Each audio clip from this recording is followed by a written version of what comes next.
Another day, another boneheaded move by a member of the Biden family, of course, involving their corruption scandal. Again, it's Hunter Biden striking back yet again with a lawsuit against Rudy Giuliani, claiming Trump's former attorney, quote, violated his rights by illegally disseminating content from the now infamous laptop, which was subsequently published in the New York Post in 2020, kicking off this years-long saga. News of the latest lawsuit appears to coincide with the House Republicans' impeachment inquiry into his father, the first hearings of which is happening this Thursday. Here now with reaction is the senator from the greatest state in the union, Senator Ron Johnson. Thanks for joining us. I always have to preface it with that. Sure. So, Senator, here's what I don't understand.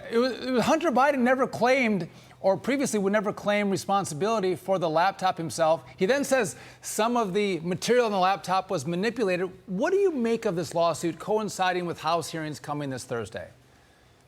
Well, Hunter and his attorneys realize that the best defense is a good offense. Yeah.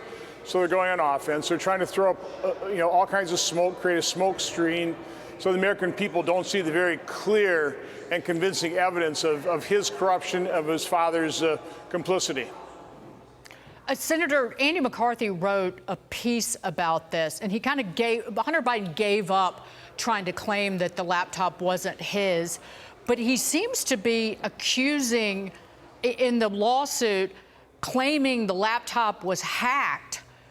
Andy McCarthy notes that no good judge is going to abide by being toyed with via these civil lawsuits, but the president's son does open himself up to discovery and depositions that could be used against him in criminal proceedings that he now faces. So it really doesn't make much sense.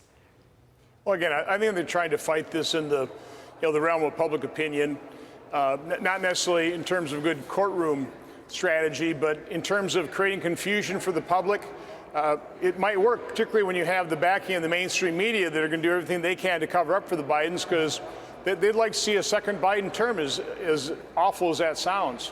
You know, talking about public opinion, I want to get your take on this New York Magazine Intelligencer piece, where they essentially make the argument, Senator, that Biden is better positioned to talk about Trump's indictments because of what's happening with Hunter. It argues, quote, there's clearly more work to be done at this point to try to shore up public interest and confidence in the Trump proceedings. Biden is uniquely positioned to do this as the sitting president, as a broadly trusted national political figure, and now as the father of a criminal defendant himself.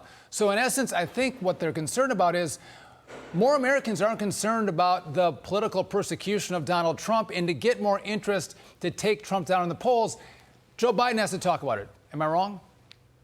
Listen, I thought that was just a bizarre article. Yeah. Other than revealing how incredibly biased the media is.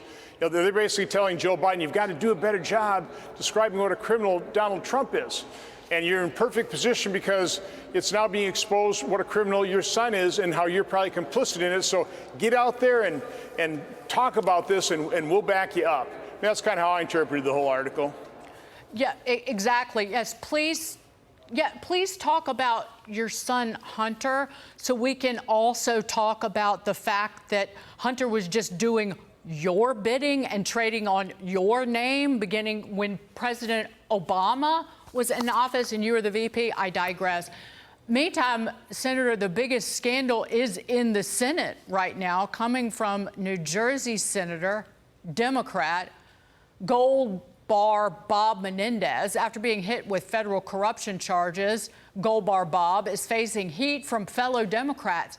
And the count is just going up and up by the minute. At least right now, 22 Democrat senators are calling for him to step down. Are you surprised that so many people are piling on him to get out? No, because the difference between this and 2015, where I thought the evidence was pretty convincing as well, but I guess they had a hung jury.